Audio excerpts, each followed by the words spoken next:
Hello everyone, मैं Anita Thakur. Welcome to my YouTube channel. और आज हम लोग पढ़ने वाले हैं class 10th political science chapter second, जिसका नाम है फेडरलिज्म। आज हम लोग नेक्स्ट टॉपिक पढ़ने वाले हैं जिसका नाम है हाउ इज़ फेडरलिज्म प्रैक्टिस्ड। इसमें हम लोग पढ़ेंगे कि किस तरह से फेडरलिज्म को प्रैक्टिस किया जाता है डेली लाइफ में। ठीक है, तो जैसा कि आप लोग को पता है, कॉन्स्टिट्यूशनल प्रोविजंस जो हैं वो बहुत ज़रूरी हैं फेडरलिज्म की प्रमोशन के लिए, फेडरलिज्म को सक्सीड करने के लिए। लेकिन ये हम लोग ये बोल सकते हैं कि इतना ज़्यादा सफिशेंट भी नहीं है, इतना ज़्यादा इफ़ेक्टिव भी नहीं है। और हम लोग ये बोल सकते हैं कि सिर्फ कॉन्स्टिट्यूशनल प्रोविजंस ही इसको प्रैक्टिस में नहीं ला सकते हैं, जब तक हम लोग खुद से कुछ ऐसे स्टेप्स टेकन ना करें जो कि उनको रियलाइज़ करवा सके, जो उनको फॉर्म में ला सकें। अगर एक फेडरल एक्सपेरिमेंट सक्सीड हो जाता है, उसको सफलता मिल जाती है, जैसे इंडिया में है, तो इसका मतलब ये नहीं है कि वो सिर्फ और सिर्फ कॉन्स्टिट्यूशनल प्रोविजंस की वजह है।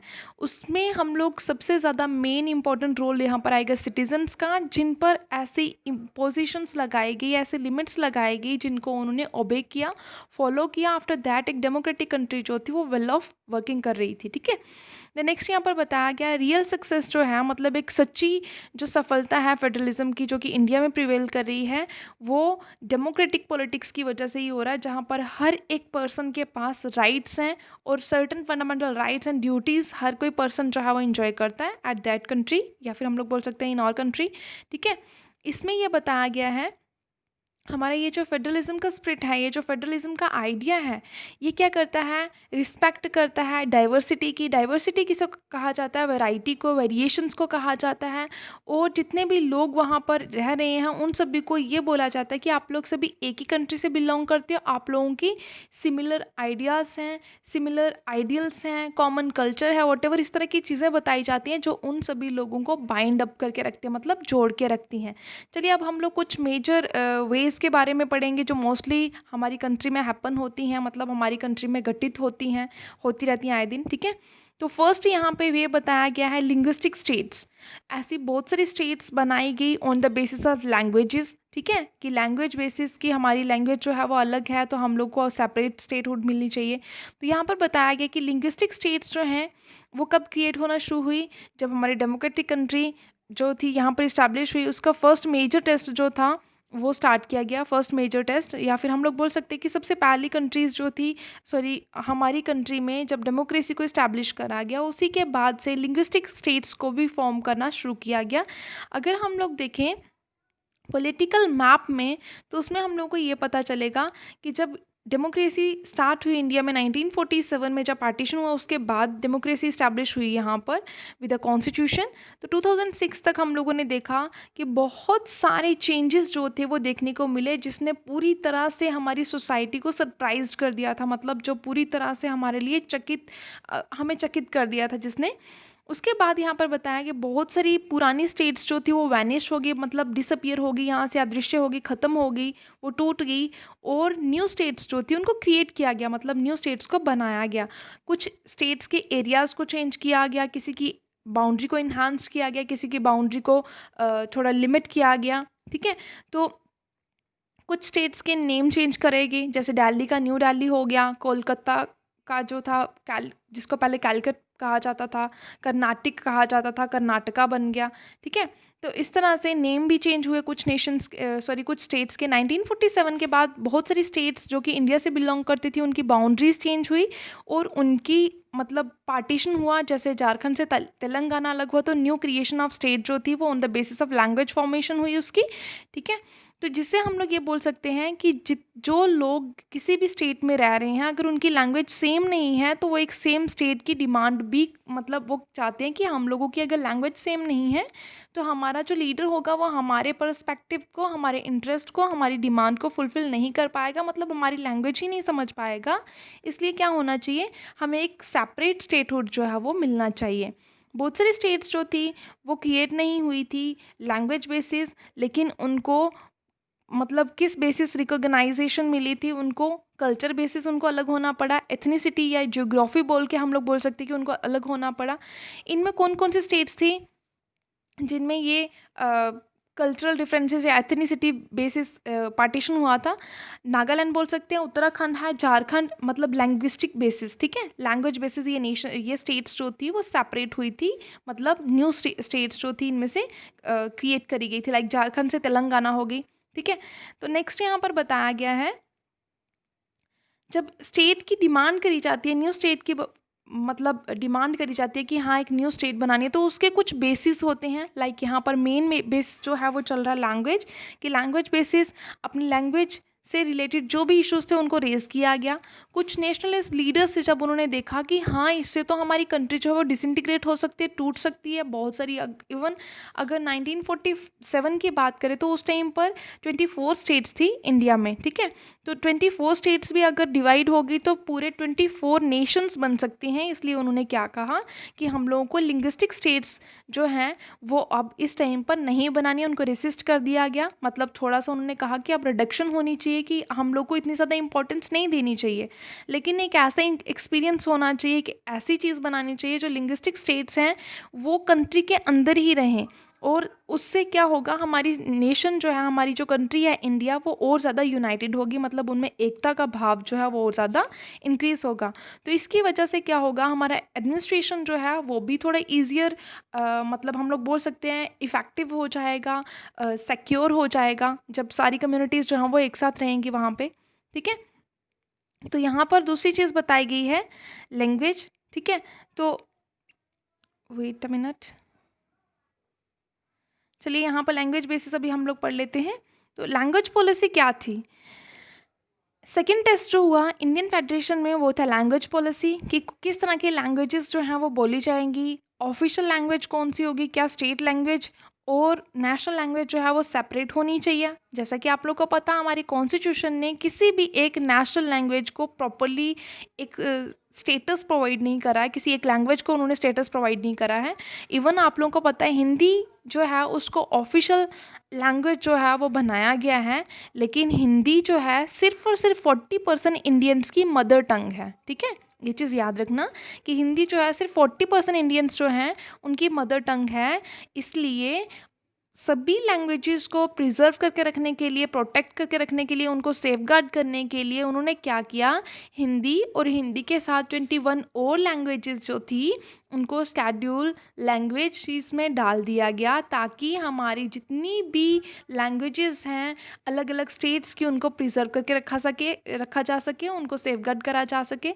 लैंग्वेज जो है वो क्या करती है, एक पर्सन को दूसरे पर्सन की मतलब ओपिनियन को, व्यू को समझने में थोड़ी हेल्प, कम्युनिकेशन में थोड़ी, मतलब हम लोग बोल सकते हैं ईजिली वे में हम लोग क्या कर सकते हैं, कम्युनिकेट कर सकते हैं विद अदर्स, ठीक है। एक कैंडिडेट जो है अगर वो किसी भी सेंट्रल गवर्नमेंट की पोजीशन के लिए या कोई भी कॉम्पिटिटिव एग्जाम्स के लिए जा रहा है, तो उसको एग्ज़ाम टाइम पर एक ऑप्शनल लैंग्वेज जो है वो प्रोवाइड हो जाएगी, जिस लैंग्वेज को वो पर्सन जानता होगा, कैंडिडेट जानता होगा, चाहे अगर उसकी हिंदी लैंग्वेज है ऑफिशियल, उसकी मदर टंग जो है वो इंग्लिश है या हिंदी है या पंजाबी है, तो वो उसी लैंग्वेज में अपना क्वेश्चन पेपर जो है उसको गेन कर सकता हो और उसको पेपर को अटेम्प्ट कर सकता है, ठीक है। तो अब यहाँ पर बताया कि बहुत सारी गवर्नमेंट्स ऐसी हैं जहाँ पर ऑफिशियल लैंग्वेजेस जो हैं वो स्टेट के साथ कंसर्न है, मतलब नेशनल लैंग्वेज तो आप लोगों को पता ही है हिंदी है, और अलग अलग स्टेट्स में अलग अलग ऑफिशियल लैंग्वेजेस हैं। जैसे अगर हम लोग बात करें JNK की, तो JNK में पहले ऑफिशियल लैंग्वेज जो थी वो उर्दू थी, एट प्रेजेंटली उसको रिप्लेस कर दिया जाएगा क्योंकि अब तो ये यूनियन टेरिटरी में कन्वर्ट हो चुकी है। उसके बाद जैसा कि आप लोगों को पता है श्रीलंका की बात हम लोगों ने करी थी, जो कंट्री के लीडर्स थे उन्होंने क्या किया था, बहुत ही कशियस एटीट्यूड शो किया था हिंदी के खिलाफ। उन्होंने क्या किया, जब उन्होंने अपना कॉन्स्टिट्यूशन फ्रेम किया श्रीलंका में, तो उन्होंने 1965 में इंग्लिश की ऑफिशियल पर्पसेस में जब वो यूज़ करी जाती थी उस पर बिल्कुल लिमिटेशंस लगा दी गई, उसको बंद कर दिया गया, स्टॉप कर दिया गया। और बहुत सारी नॉन हिंदी स्पीकिंग स्टेट्स थी जहाँ पर हिंदी बिल्कुल भी नहीं बोली जाती थी, वो कहते थे कि इंग्लिश जो है उसको ऑफिशियल लैंग्वेज जो है वो कॉन्टिन्यूसली चलाते रहो, उसको मत बंद करो। लेकिन तमिलनाडु में एक मूवमेंट चलाई गई जो बहुत ज़्यादा वायलेंट, उसने एक मतलब हम लोग बोल सकते हैं वायलेंट कन्फ्लिक्ट में कन्वर्ट होगी। तब सेंट्रल गवर्नमेंट ने रिस्पॉन्ड किया, मतलब सेंट्रल गवर्नमेंट ने एक हम लोग बोल सकते हैं आंसर किया कि हम लोग को क्या करना है, कंटिन्यू करेंगे इंग्लिश का यूज़ और कुछ जगह पर हम लोग ऑफिशियल पर्पसेस के लिए हिंदी का भी यूज़ कर सकते हैं। मतलब हिंदी इंग्लिश दोनों जो है वो मीडियम ऑफ इंस्ट्रक्शंस वहाँ पर दी गई। बहुत सारे क्रिटिक्स जो हैं, बहुत सारे प्रपोंडर्स जो हैं वो ये चाहते हैं कि जो इंग्लिश इलीट्स हैं कहीं ना कहीं ये उनके फेवर में बात चली जाएगी, इसलिए हिंदी की प्रमोशन जो है वो ज़रूरी है। क्लियर है। देन उसके बाद उन्होंने क्या बोला कि हिंदी को ऑफिशियल पॉलिसी में रखना है। गवर्नमेंट ऑफ इंडिया की मदर टंग जो है वो मतलब क्या आनी चाहिए, हिंदी ही आनी चाहिए। तो इसका मतलब ये नहीं कि सेंट्रल गवर्नमेंट हिंदी को इम्पोज कर रही है सभी लोगों पर। उनका मतलब ये है कि हिंदी को प्रिजर्व करके रखा जा सके, और जो अलग अलग लैंग्वेजेस बोली जाती हैं, इसलिए ही सभी 22 लैंग्वेजेस को मतलब हमारे इंडियन कॉन्स्टिट्यूशन के शेड्यूल्स में डाला गया है। ठीक है। तो इससे क्या होगा, जो इंडियन पॉलिटिकल लीडर्स हैं उनको हेल्प मिलेगी, वो किसी भी तरह की सिचुएशन में मतलब क्या कर पाएंगे, फ्लेक्सिबल रहेंगे, लोगों की डिमांड्स को इजीली सुन पाएंगे और इजीली उनको सॉर्ट आउट कर पाएंगे, और श्रीलंका की जैसी सिचुएशन जो है यहाँ पर मतलब प्रिवेल नहीं करेगी। क्लियर है। और नेक्स्ट है यहाँ पे सेंटर स्टेट रिलेशंस। तो अब सेंटर स्टेट रिलेशंस का मतलब क्या है, सेंटर यहाँ पर आप लोग किसको बोल रहे हो, यूनियन को बोल रहे हो, और स्टेट फेडरल यूनिट्स को बोला जाता है, या टेरिटोरियल यूनिट्स आप लोग बोल सकते हो उन्हें। तो restructuring the central state relations जो है वो बहुत इंपॉर्टेंट है फेडरलिज्म के लिए। मतलब कि सेंटर स्टेट के रिलेशंस बेटर होना फेडरलिज्म के ही एक हम लोग बोल सकते हैं वे है, जिससे कि क्या होगा, फेडरलिज्म की जो प्रैक्टिसेस हैं वो और ज़्यादा स्ट्रेंथन्ड होगी, फेडरलिज्म में और ज़्यादा मजबूती आएगी।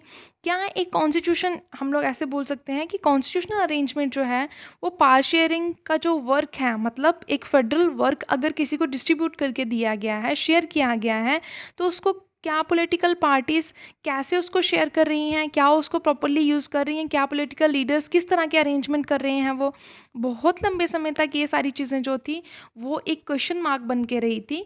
लेकिन आज के टाइम पर दोनों अगर सेम पार्टी रूल करिए at the both central and state level, मतलब ड्यूरिंग 1947 से हम लोग बोल सकते हैं 1990s का जो टाइम पीरियड था, अराउंड 50 ईयर से भी ज़्यादा का टाइम पीरियड हम लोग लेके चलते हैं, तो एक ही सिंगल पार्टी जो थी वो डोमिनेंस में थी, मतलब कांग्रेस पॉलिटिकल पार्टी जो थी इंडिया में वो डोमिनेंस में थी। तो उस टाइम पर इसका सेंटर में भी और स्टेट में भी क्या था, कंट्रोल था। इससे हम लोग ये बोल सकते हैं कि स्टेट गवर्नमेंट जो थी वो किसी भी तरह का ऑटोनोमस राइट जो था वो उनके पास नहीं था, मतलब उनके पास फुल अथॉरिटी नहीं थी कि वो कोई भी डिसीजन खुद से मेड कर सकें। और जैसे ही रूलिंग पार्टी स्टेट लेवल्स और सेंट्रल लेवल पे अलग होना शुरू हुई, तो सेंट्रल गवर्नमेंट जो थी वो स्टेट गवर्नमेंट्स को रिप्रेस करने की कोशिश करती, उनको उनके ऊपर दबाव बनाने की कोशिश करती। और अगर हम लोग आज के दिनों की बात करें या उस टाइम की बात करें, तो सेंट्रल गवर्नमेंट जो थी वो मिसयूज़ कर रही थी, किस बेसिस पर, कॉन्स्टिट्यूशन में जो पास दी गई थी स्टेट गवर्नमेंट को, वो कहीं ना कहीं अगर पॉलिटिकल पार्टी स्टेट गवर्नमेंट की और सेंट्रल गवर्नमेंट की सेम नहीं है, अगर बीजेपी सेंटर में है तो स्टेट में बीजेपी नहीं है, तो बीजेपी अगर जेएनके में एनसी है तो एनसी को रिप्रेस करने की कोशिश करेगी, उनको दबा के रखने की कोशिश करेगी, जिससे फेडरलिज्म का जो स्पिरिट था उसको अंडरमाइन करने की कोशिश करी जाएगी, उसको कमज़ोर करने की कोशिश करी जाएगी। लेकिन 1990s के बाद ये जो पूरा सिस्टम था वो चेंज हो गया, जब हम लोगों ने देखा कि बहुत सारी रीजनल पॉलिटिकल पार्टीज़ हैं वो अलग अलग स्टेट्स में अलग अलग गवर्नमेंट फॉर्म कर रही हैं, जिसकी वजह से क्या हुआ, एक ऐसा टाइम पीरियड स्टार्ट हो गया जिसको कोलिशन गवर्नमेंट्स कहा जाने लगा। मतलब बहुत सारी पॉलिटिकल पार्टीज़ ने मिलकर गवर्नमेंट बनाई, जिसको हम लोग बोल सकते हैं कि अब कोई भी सिंगल पॉलिटिकल पार्टी जो थी वो क्लियर मेजॉरिटी नहीं ले रही थी लोकसभा में। मेजर नेशनल पॉलिटिकल पार्टीज़ जो थी उन्होंने अलायंस बनाना शुरू कर दिए, जैसे यूपीए और एनडीए हम लोग बात करते हैं। तो कुछ सेवरल रीजनल पॉलिटिकल पार्टीज़ भी थी। रीजनल पॉलिटिकल पार्टीज़ को हम लोग स्टेट पॉलिटिकल पार्टीज़ भी कह सकते हैं, जिन्होंने सेंट्रल गवर्नमेंट में गवर्नमेंट फॉर्म करी। इससे क्या हुआ, एक न्यू कल्चर जो था वो स्टार्ट हो गया, जिसमें पावर जो थी वो शेयर करी जा रही थी, किसमें, स्टेट गवर्नमेंट्स में भी और सेंट्रल गवर्नमेंट में भी।